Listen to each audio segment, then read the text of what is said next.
Kim, thank you very much. Elliot, good morning, everybody. How are you doing today? Good? We are glad you are here. Welcome again to the House of Mouse, or home, as they like to say. We're glad you're all here. Welcome to the first panel. I'd like to say welcome to the VIPs. Yes, indeed, the show is in 3D. There you go. All right. And that was 3D for you, all right? Also, I'd like to say this whole room and all the panels are sponsored by the wonderful world of animation. Let's give them a round of applause for their beautiful banners and being here today. So we're going to kick off our first panel today with our, I like to call them the Pixar kids, right? The Pixar kids. We got Pixar fans out there, I hope so. If not, you are in the wrong room, because we're going to get Pixar up in here. So let's get to meet our Pixar kids. First up, we got voice actor and the voice of Boo in Pixar's Monsters, Inc. Please welcome Mary Gibbs.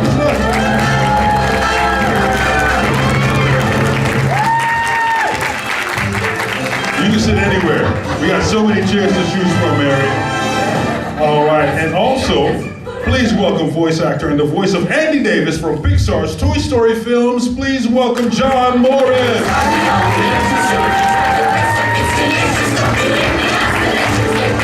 Pick a chair, John, anywhere you want to sit. We've got so many chairs. It's House of Mouse, we spared no expense. We've got chairs coming out of our ears.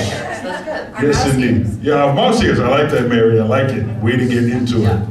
Yes, indeed. Now, so Mary, first of all, I want to talk to you really quick. This is your first House of Mouse Expo. This is my first House of Mouse, yes. Yeah, how you I'm doing? happy to be here. Yeah, yeah. How has it been so far meeting the fans? Oh, it's been awesome. That's especially, I've been to a lot of different types of cons, but always the Disney specific cons. They have like the most dedicated fans. So no, it's it's gonna be here. Yeah, they love it, love it. Now, John, you've been here before.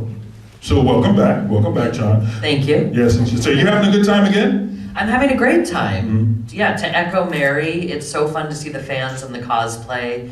I've already seen some Sanderson sisters. And We got a Sully.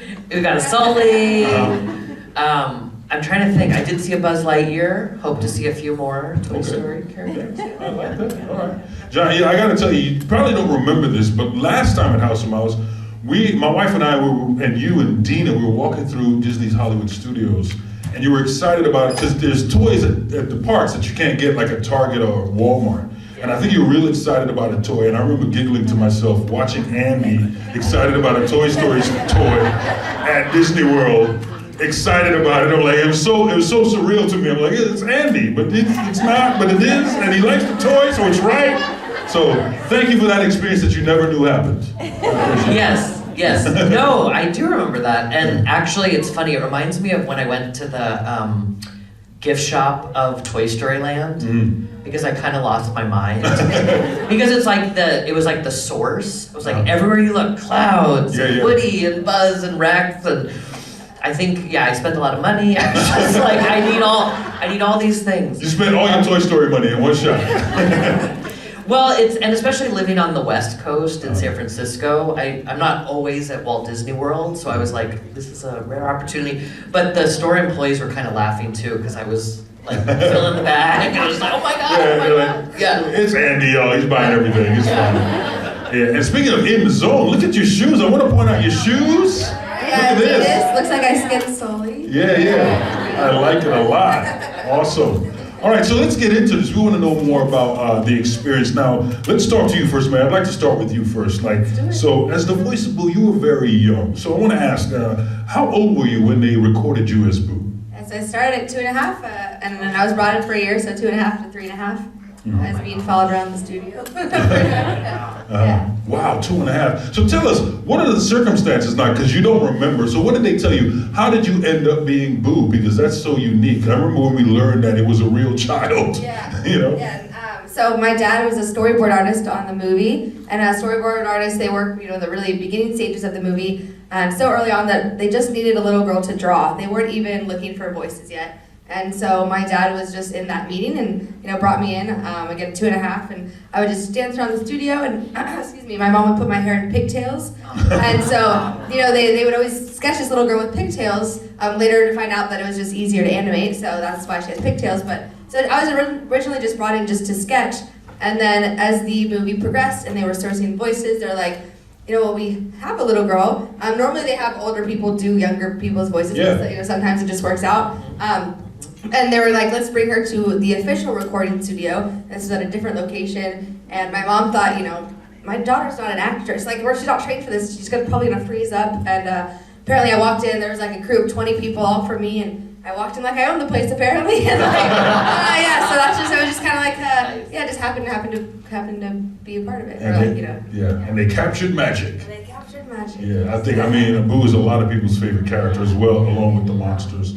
So, we know Pixar is about, we love Pixar films because it's about the connections between the characters, right? So, can you tell me the moment when you were old enough to actually see the importance of Boo's and Sully's relationship? Like, when did you go, whoa, did you remember that moment, how old you were? Let's see, that's a good question, actually. I've never been asked that. Because you just grew up watching it, right? Yeah. It just was in the house. No, well, like Boo's and you said Sully and Boo's and Sully's relationship. Yeah.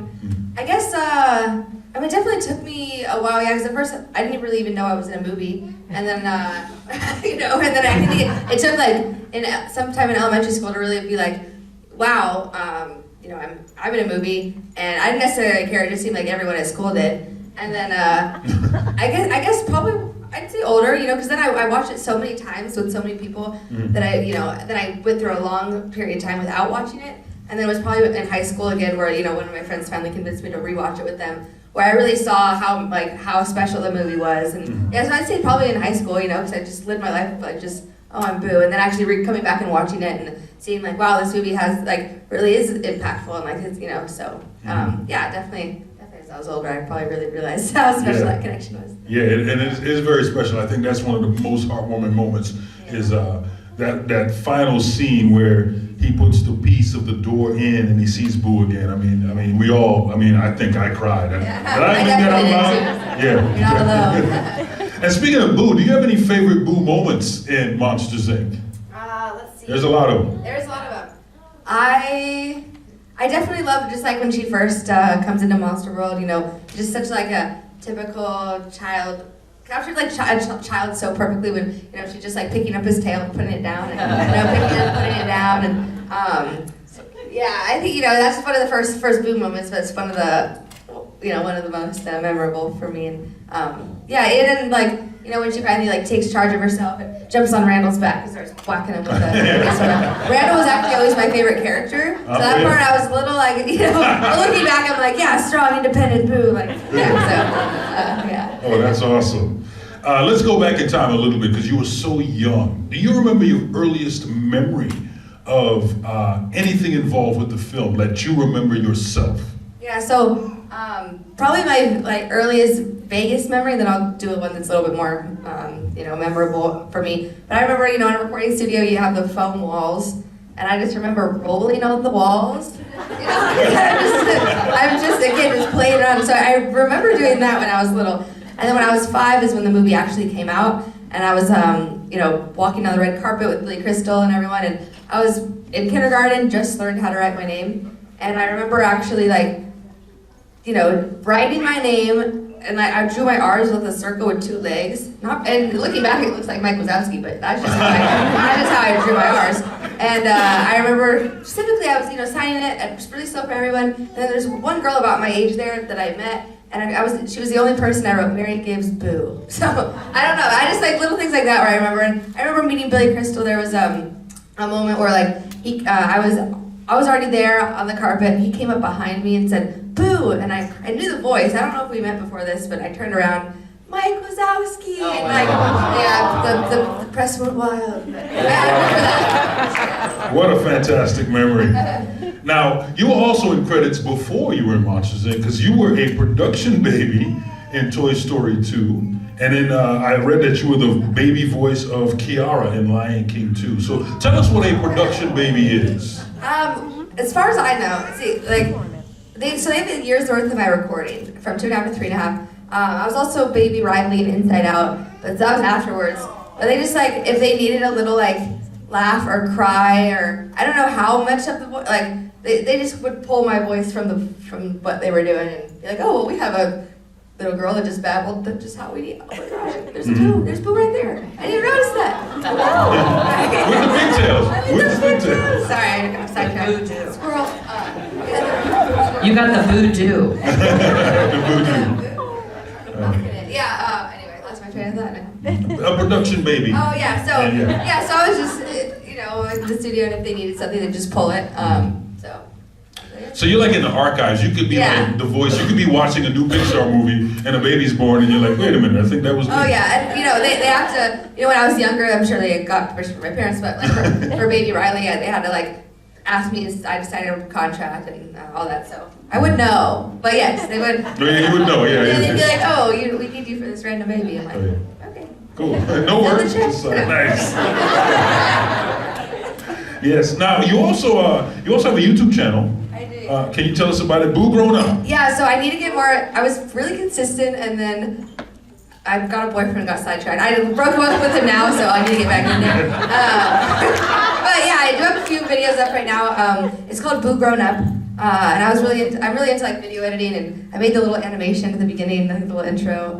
They're just kind of cool. But yeah, I was like, essentially, I started. The first video was like, I'm going to talk about Boo, but the channel's not going to be all about Boo and Monster Inc. because it's not really, I'm not in voice acting now. I do a little like side projects, but a lot of it was just about my life. And so I talked about like when I was 18, I started this ice cream truck, and I talk about that, and like all these like random experiences that I've had. I'm just kind of like it's like a little story time with me, I guess. Wow. So yeah, Boo Grown Up, and I will start posting more consistently, especially because I'm almost at that monetization point. There you go, and you got new fans right here. Look at this. So that's some inspiration. I want to sink in. At 18, you started an ice cream truck? Yeah, okay, watch the YouTube video. No, Yeah. I'll give a little spiel. I'm pretty random, kind of a serial entrepreneur. And I was in college, and I watched this video that tells me I don't need to be in college. And I run down to my friend and go, we don't need college, we can start our own business. Anyway, stay in school. But we typed into Craigslist, work for yourself. And this 1974 VW bus came up, and we bought it and turned it into an ice cream truck. But wow. We actually did like hand scooped ice cream, so we had to get health inspections. If I knew how much work it was when we found it on Craigslist, I wouldn't have done it, but I'm glad we did. It was called Peaceful Creations, and we had like a sundae named MLK Jr. that was 1 scoop of chocolate and 1 scoop of vanilla. Oh. I don't know, it was like, yeah, so that was fun. But to find out more, Boo Grown Up. Boo Grown Up, yes indeed, the YouTube channel. And before we end talking to you and we move on to John, I want to ask you, you're working on a new project, and I think it's cool. You're actually working with a friend of mine who used to work here at Disney with me and is one of the pirates in Pirates of the Caribbean. It's Isaac Singleton, and you voice a character, Janessa Jensen, in Heroes of Extinction. I do, yeah. So I always said growing up, like people would always ask, do you want to get back into voice acting? And I wasn't one of the, we used to go to auditions when I was little, and I would show up in a flannel with a stain on my shirt, and there'd be all these girls in like pageant dresses. And it's kind of then I decided like, no shame on that, but it wasn't like what I didn't want to go to which auditions and all that. So but I always used to tell myself, if someone like came and offered me a position, or if it just kind of happened in my life, then I would take it. And I met C. Andrew Nelson at one of my other shows, and he was one of the Darth Vaders, wore the costume in a couple of the movies, and does the voice in video games, and also did a lot of the special effects on the film.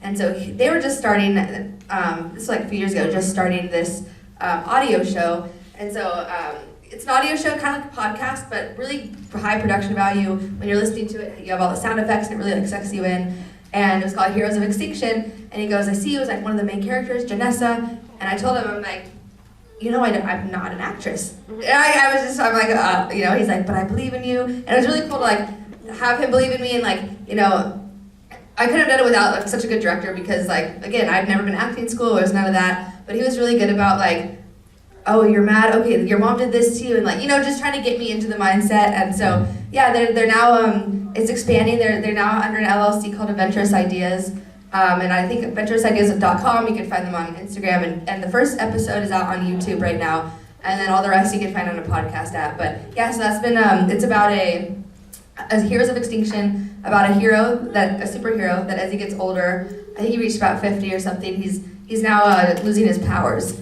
and he has to look for a second in line, and that second in line is Janessa. And so yeah, it's a really, really cool concept, and And it's cool because I've always played, or always have two characters, play characters that are just me. You know, Boo, I just didn't have to, you know, I was just playing around. Yeah. And with Janessa, I'm not like making a different voice, which acting is way harder than I thought. Props to you if you could make a voice. I can't even try to sound like I was 3. But she's a girl that's in martial arts, and she's like not very confident at first, but then builds her confidence. And I really do resonate with the character, and so it's cool to play characters kind of like in line with where I am in life at that time. And yeah, so Heroes of Extinction, go check it out. Awesome. Well, thank you very much, Mary. No, thanks for listening. Yes, indeed. Thank you for that insight. All right, so John, we're moving on to you, the voice of Andy. Okay. Yes, indeed. Now, John, it's interesting because the directors really loved your audition. So let's go back in time and let's talk about how did you first find out about the audition for Andy, and tell us your unique way that you auditioned that actually got you the part. Okay. So I was 6 years old, and this is 1990. And my mom said, your agent called and you have an audition, and they want you to bring a toy to the audition. And I said, okay. She's like, pick one toy and bring it. So I brought all my X-Men figures. Because that is one toy. You know what I mean? And my mom said, that's like 40 toys. And I was like, and she said, pick one. And I said, this is one. And she was like, we're not following the rules. I was like, we're going to the audition now. So I brought all the toys. And then I walked into the room with a big box, and they were all kind of like, that's more than one toy. And I dumped out all the toys, and I just launched in. Storm, Wolverine, Professor X, all of them. And I did all the voices, and I set up a whole little world, and they just were like, that's what Andy does. Andy plays in his room and creates these worlds and creates these voices. And so that was the first audition. Then the second audition was with the script, and I think there was one more audition with the script with more people in the room. And then I got the role of Andy. Wow. Yeah. And it's interesting because my next question leads into that. You're doing the voiceover as Andy, and you're not just acting, but we're seeing Andy's imagination. You're telling us what's happening, and we follow along what Mr. Potato Head's doing. We know he's Mr. Potato Head, now he's a bad guy, and all these things. So what was the process like having to voice Andy as he's playing in his imagination and telling the story? Yeah, so it's interesting because I have clearer memories from Toy Story 2 and Toy Story 3, but I can recall with Toy Story, John Lasseter in the booth with me because I was so little. And he was just like, okay, so here we are in this scene, and Andy has this toy and this toy, and and just kind of like launching in with him, and him just like helping me get to that place of play. Hats off to Pixar because they always had the toys in the booth. Okay. And which was really helpful because I could like literally take them out and see them and kind of move them, and that really helped me. Like, I'm actually playing with toys right now. And for me, just on a personal note, Andy's always been younger than me, which actually benefited me because when I was in college, I was recording Andy going to college. And so it was like, okay, do you remember when you were packing up your room and going through your toys and talking with your mom? It's like, yes, I do. And I could tap back into that. Wow, so it had to be unique too. It's a unique character because, like you said, you're actually growing up with Andy. So what are some of the things that you would lean on as you had to play Andy through the years? Yeah, well, just going back to Toy Story 3 because that everyone talks about that emotional final scene and crying, which I hear a lot from folks, and I cried, and my family cried, and and working with Lee Unkrich, I had more acting training by then, and then also he said, think of a time, he's like, yes, think of when you went to college, but really, it's like you're closing one chapter, you're opening another, you're saying goodbye to someone, and you're not gonna see them again. it's a loss. It's it's a goodbye, and you're not going to see them again. And I have kind of chills just thinking about it because I got, they say tears in the writer, tears in the reader. I was emotional recording it, and I think that kind of came through once it was out in the world. Yeah. And speaking of emotion, I want to ask you a question. As you're voicing Andy, Andy loves Woody. He loves his toys. Did you know how much Woody loved Andy because you're doing it? Did you learn that during the film, watching it? Or was that something told to you in the direction that Woody also loves you in the world of Andy never knows that Woody is real, like he can talk. But Woody loves Andy in his world. When did you know that love for Andy? So they told me, while we're recording, they tell us the story and we can kind of read the story, but that didn't really hit me until I was at the premiere and I'm seeing the whole beautiful film come together and feeling all that emotion of that connection and such. I remember when I first, I was so little, and then hearing the toys come alive when Andy's not in the room, I was just like, that's so cool. And then they're like, you can't tell anyone until the movie comes out. And so my friends are like, what are you working on? And I was just like, this project. I can't say anything about it, but it's like, all of you are gonna love it, because it's so cool. It's such an amazing concept. And even I think a lot of kids, after seeing Toy Story, you kind of leave your room and then you open the door, a little crack. I don't know. It's kind of it gets your imagination going. Yeah. Have you ever heard this? Two things. Turn the camera off because I'm asking some non-Disney questions right now. There was a rumor, and it's not true, but people would do it to this day. When they go to Disney and they see the Toy Story characters, they would yell, Andy's coming. And the rumor is that the toys are supposed to fall onto the ground, which doesn't happen. It does not happen. Have you ever heard of that? I have, yeah. I've seen it on social media. Yeah. And when I toured Toy Story Land last time, a few people were like, Andy's coming, Andy's here, which was fun. Yeah. The other rumor is there any truth to the rumor that Andy got its name from a little homage to Child's Play? because Andy is the boy that finds Chucky. Right. Have you heard that? I haven't heard that definitively, but I wouldn't be surprised because, the creative team at Pixar, obviously they're all film buffs and know so much about film history, and it probably worked its way in there. I also get the question a lot, what's up with Andy's dad, or what do you think about Andy's dad? And I haven't heard anything definitively there, but if you think about it, think of all the Disney princesses, they're all missing a parent. Right. And so there's, basically, and so there's kind of this history in Disney of that, and so I think that's kind of an allusion, kind of a reference to that, really. Yeah, wow. Yeah. So let's talk about favorite toys. Now, we know that your one toy was the whole X-Men universe. Yeah. So, Andy as Woody, do you remember your earliest age? Did you actually have, before the X-Men came along, a favorite toy that you would carry everywhere? Yes. I got, I think for my 5th birthday, or 4th birthday, I got a My Buddy. Ooh. Does anyone remember My Buddy? Yeah. My Buddy and Me. My Buddy and Me, yeah. I had a My Buddy. And I took him everywhere. It was wherever I'm going, my buddy's going. Yeah, which is what inspired Child's Play. I'm kidding. No, and then when John Lasseter was saying, think of your favorite toy, that's Woody, I was like, well, that's my buddy. So I could reference that. Yeah. He probably came to a recording session with me at some point too. Wow. Yeah, he just was my pal and was always next to me, always holding him. Yeah. Now, you went from the films, and you also did the Toy Story 3 video game.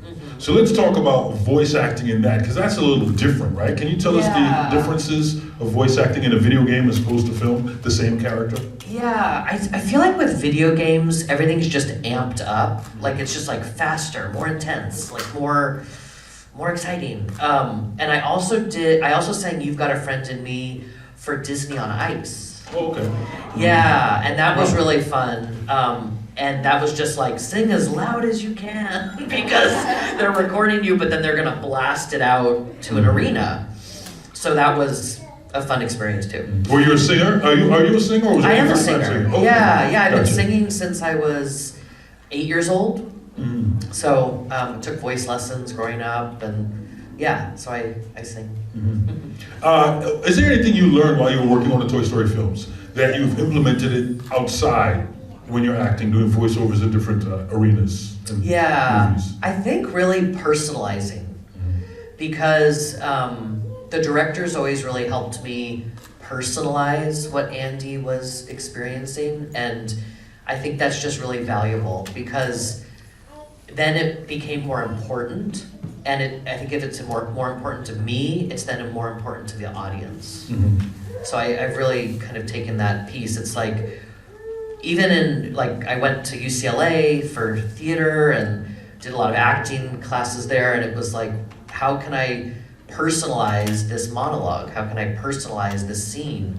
When in my life have I experienced this, and what did that feel like? You know? Yeah.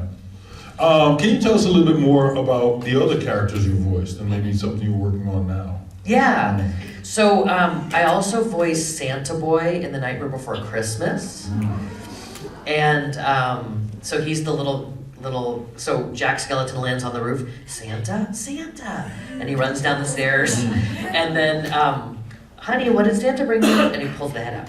That's me. So I worked with Tim Burton, which was really awesome, and that recorded in San Francisco, where I was living, which was awesome. And then I still have a voiceover agent, and I do a lot of commercials. I also am starting to work on a animated series. I unfortunately can't say anything about it. I wish I could, but at some point you're gonna see it, you're gonna hear it. And that's what he was talking about. I think you'll enjoy it. And so that's exciting. But yeah, a lot of commercial work and still doing voiceover. Is it Disney or is it like? It is. I can It tell will be you. on Disney Plus. I can tell you it's not Disney. Okay, so I was just curious. But I wonder if it may be on Disney Plus at some point. It might. Yeah. Tell me more. I know. Disney almost owns everything, so everything ends up on Disney Plus. It is tricky. Just as I was saying earlier, like how they said, don't tell your friends until it comes out. And I think Mary relates to this too. It is tricky because you're in this exciting creative process and you can't tell anyone about it. Yeah. So it feels like you just go into this tunnel, and then eventually, like 6 months or a year later, the world can experience it. But it is exciting what I'm starting to work on, and I'm excited for the world to experience it too. Awesome. Well, we wish you the best of luck. Thank you for sharing all that. Yeah. Okay, so now I'm going back to both of you. Okay. You've both been in the film, so I have some trivia. I have some Monsters, Inc. trivia, and I have some Toy Story trivia. Here's the twist. All right, Mary, you get Toy Story trivia. And John, you get Monsters, Inc. trivia. But you can help each other, and if not, the audience can help. I could probably barely answer Monsters Inc. Oh, yeah. All of a sudden, I'm wishing I had watched Monsters Inc. last night. I love it At least though. I would So here we go. I would have 4 to catch up. Okay. All right, Mary, we're going to start with you. Here's your trivia question. In Toy Story, what kind of dog is Buster? What kind of Is dog that the is... Slinky one? No, No, Buster, yeah. Andy's dog, the family dog. What type of dog I tried to is think of Buster? some huge dog, but it's probably just looked huge to the toys. You're right, he did look used to the Is it toys. a cocker spaniel? Does anyone notice off the top of their head? Do you know? Let's ask a friend. Ask a friend. Yeah, let's hear. He's a wiener Oh, dog. see, I was thinking Slinky because I know Slinky. Yeah, Slinky, yeah, Slinky is, yeah. Just said that was my Wiener first. Making Yes, excuses indeed. for why I don't know anything. No, you still got time to make up. Okay. All right, he is a dash hound. All right, so John, we're going to you. Okay. Now, what is Celia's nickname for Mike Wazowski? She's got a nickname for him. Kitty? No, wait. Wait. No, that's Sully. That's Sully. Sully, no. Yeah. That's Sully. Yeah, his girlfriend. Celia. Celia. Oh, Celia. Celia to Mike Wazowski. Celia, who works at the front desk? Yup. Okay. She sees him. Okay. Oh dear. I can see them. I can like see them in my mind's eye. I sometimes are. I don't know if I'm helping. Cyclops? If you've got the eyes that jump around with those glasses, they call them. Crazy eye? Yeah, you're almost there. Wild eyes. Googly eye? Yes, googly eyes. Okay. I think it's Googly Googly Bear. eyes. Okay. Googly eyes, you got it. Googly Bear. Googly bear, that's right. Googly Googly bear. Googly bear. And then Boo calls Sully Kitty. Yes. Okay. You are correct. But that's not the question, John. That is not the question. But it's a nickname. It's a nickname. It is a nickname. All right, Mary, we're going over to you. This is a tough one. What is Lotso's full toy name? Who? Lotso's full toy name. Which one's Lotso? Lotso. Is that the clock? Oh, It starts with You Lotso. tried. Lotso Jr. That's Luxo Jr. That was close.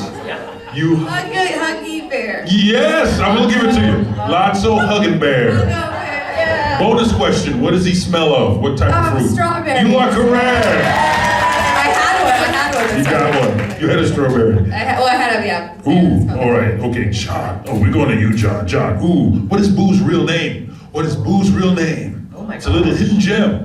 Oh my gosh. Yeah, it's and it's a Boo's tribute. real name? It's a tribute to someone. Oh. Yeah, it's a tribute, John, to someone. A perfect tribute for her real name to be the person that is sitting next to you.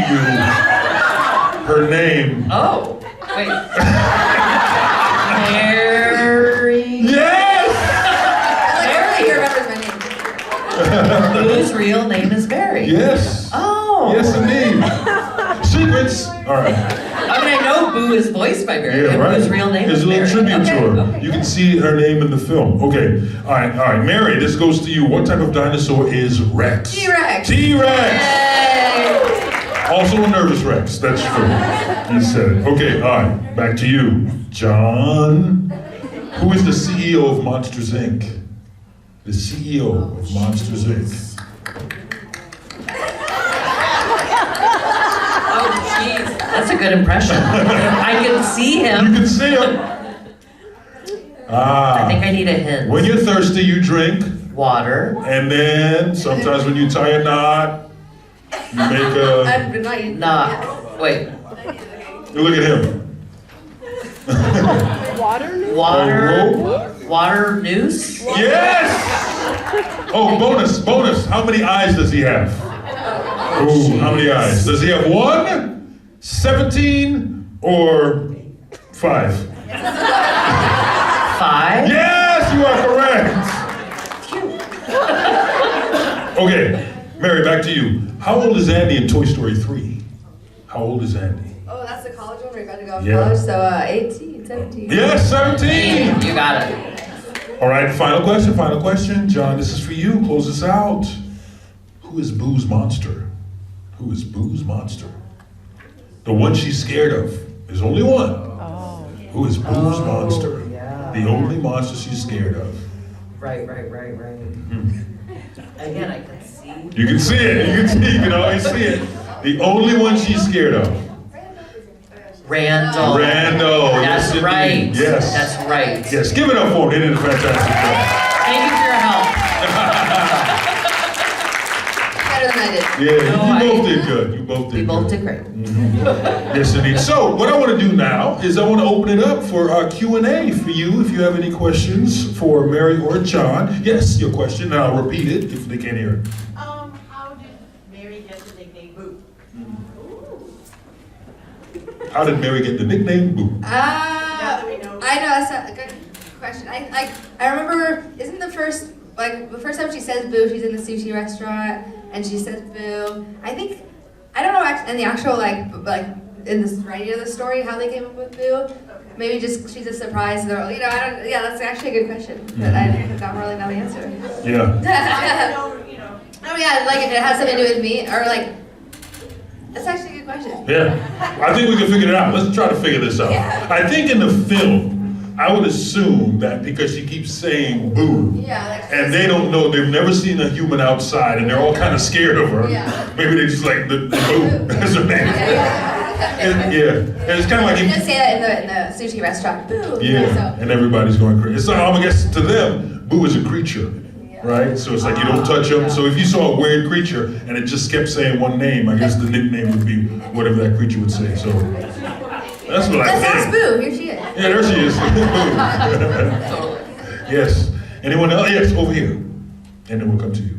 Hi, so my question is for Andy, and I was wondering, with how today is and how all us 90s babies, we keep all of our toys, all of our Star Wars, all of the things, you know. If Toy Story was set today, do you think Andy would have kept his toys, or do you think he would have moved on? Great question. You know, I totally agree with you that I think with the 90s and the 80s, and there's this nostalgia that isn't quite present today. I think that, I mean, Andy loves his toys so much that I think he would still have the connection with them, but if the film came out today, I think there'd be much more like digital, like Andy would have like devices and like, you know, be playing video games and be on his iPhone and like, it would be more like he'd be all about the apps and like, you know, it just would be kind of a different. Pixar loves those tearjerkers, so probably still leave them. Yeah, Right. yeah, it's true. No, it's true. Yeah. Yes, you had a question over here, and then we'll come to you. This is for both of you, so just totally random question, but if you had like unlimited access to the studios and the parks and everything like that, what sort of project would you guys want to do? Oh, so if you. Anything you wanted in the movies or the parks. Oh, wow. So attractions, shows, or movies. What would you choose? What would you do? You have to spend. She's got the budget for it. What's going on? Do you want to start or should I start? You start. I'll start. Okay. Well, I will say that, of course, I love Toy Story Land, and I also am a Star Wars fan, and I love Star Wars Galaxy's Edge, and Rise of the Resistance is like one of the best rides I've ever been on in my life, because you feel like you're in the movie. And so I'd probably like just try to do some sort of mashup, like, I don't know, maybe I'd get the cast of Toy Story together and we'd all go around Star Wars Galaxy's Edge, and then like some Star Wars characters would run around Toy Story Land, and I don't know, we'd like film a documentary or something, and maybe it'd be like people would then switch, and I don't know, some sort of mashup, because I love those two worlds. Let me know when you do it. I'll be in the. Okay. It kind of sounds like a fun idea, right? Yeah, something like that. The first thing that like popped to my head was like I've never been to Disney World, so I just want to go for one thing. But really, what I would do as far as like, cause you mentioned the studios. So like I grew up going to Pixar, and you could my dad worked there, and you know you could take a scooter and like scoot around everywhere and go like all the different offices. Everyone decorates their offices. Like there's one section that like everyone has little tiny houses for offices. But my dad, like I'm not trying to be a downer right now, but my dad passed away a couple years ago, and he left Pixar before that, but like I haven't been to Pixar in a while, so I would love to just like go there, then give me a scooter, and me just like go anywhere I want. Cause like you know, there's restricted access, which I was able to go when I was younger because my dad worked there. But I just want to go there, unlimited access, just be able to just like relive my childhood of just like scooting around, and yeah. So that's like probably really what I would do if I could. Wow. Yeah. So yeah. It's cool. Yeah, I see the behind the scenes when I watch the documentaries of the films, and my dream is to go to Pixar because it's so much fun. Oh, I'm sure you've been there. My favorite part was where they film they have a movie theater where they show the movies that they make, and the lights dim and then the stars come out. You look up and there's stars, and you hear like all like nature noises. Anyway, I just had a flashback to that. So I want to go watch a movie in that theater too. Yeah, and it's a beautiful theater. Yeah, and they also have like a little Pixar shop, which is really awesome. Yeah. And there's some things that they just sell there. And Yeah. Yeah. And I want to go just for the gift shop, really. Yeah. It's a good one. Had a question over here? Hey, yes, this is for John. So I was reading your bio for the Expo, and it blew my mind that you were also Pepper in Lego Island. So we don't have to dwell on it too long. Nobody else probably knows what that is. But is that before or after Toy Story? And do you have any anecdotes that you'd like to share from that? Yeah, so it's so funny you say that, because sometimes I have fans come up to the table for that specifically because it's like, oh my God, Lego Island. And I grew up playing Legos, so I love Legos too. Yeah, so what I remember from those recording sessions, it was kind of all together. It was like recording Toy Story, and then recording Nightmare Before Christmas, and then recording Pepper, Lego Island, and then recording Toy Story 2. Like, it was kind of all in that same, like, early to mid to late 90s. But what I remember for that is they were like, you are the quintessential, like, California, like, skater. And so when they had me do a bunch of ad-libs, I was just like, you know, like, the dude with the food, and like, cowabunga, and like, whoa, and like all that stuff. Like, they were just like, do all that, do all that, do all that, and like, and that's how I kind of created the voice, because they didn't really have a sense of what the voice would be fully until they were just like, ad-lib a bunch. And so it was really fun. And then I got to play the game, which was awesome. And I like pizza. Who doesn't like pizza? So there's that too. Yeah. Thanks. Thanks. Yes. Yeah, that's for John. I just want to know, which one's your favorite toy from Toy Story? Woody or Buzz? Oh. It's okay. Well, look at my shoes. No. I will say this. Woody is like the OG. I mean, he loves all the toys, but then Woody is like, you know, he's on the bed, he has the whole cowboy theme, and then Buzz comes as like the new, you know, the new like innovation in a way, like the new toy, the new sparkly toy. So I do think Andy has a special place in his heart for Woody, just as that OG. And then Buzz just kind of opens up his world and his imagination too. I guess I'd have to say Woody. Yes. Being voice actors for both of you, do you guys ever get tired of hearing your own voices in films? For me, I was 3. Someone asked me yesterday, like, how is it hearing your voice? I like hearing myself in the audio show, cringy. Like, it's like when you hear your voice now, you're like, I sound like that. Since I was so young, like, and it was that one film, I'm like, it's surreal, but like, I'm sure you've been in more, so you could probably like more fully answer that question, but I don't know. Well, so for me, I guess I'm used to it in a way, just because it's now been, I'm 38 years old, and I started when I was 6, so it's like been 32 years. But I will say this, I can still voice, like I can still do the voice from Andy in Toy Story 3, but it's a lot more challenging for Toy Story 2 and Toy Story. And so just because I was so little, and so when people ask, I'm like, I can do the voice. Puberty happens. Yeah, exactly, yeah, and it's just like, but it's, I don't know, I do watch the movies sometimes, but I don't watch them all the time. And sometimes people want to watch them with me, which is fun, and I guess I've just grown used to it. But at the beginning, I remember it being very surreal, like each premiere, because I'm seeing the whole film for the first time, and then my voice, it's like, and then it's like, oh, they cut that, okay. Oh, they did that, okay. They changed that, and it's, okay, yeah. Yes, Robbie. I'm kind of curious, what do you think Andy studied in college? Great question. What do you think he studied in college? I mean, if he's imaginative, maybe he went on to like become part of the Pixar process as like a Yes. storyboarder. Yeah. I imagine that Woody would like continue having influence. Yes. So that's a great question, and a few other fans have shared their theories with me as well, that he becomes an animator or a director or a writer just because he's so creative. I think of Andy as, like, he has such a good heart and he's such a good person, especially in contrast to Sid. And he loves dogs, like he loves Buster and he loves Slink. And so part of me's always thought, like, maybe he became a veterinarian, maybe he's a pediatrician because he's really good with kids, like with Bonnie when he gives the toys. Maybe he's a teacher. So it's interesting to think about, yeah. And I wonder if one day that question will be answered. You better make a Monsters Inc. 3 before they make a 5. Okay. The race is on. Yes, indeed. And on that note, thank you so much. How about another round of applause for Mary Gibbs and John Morris?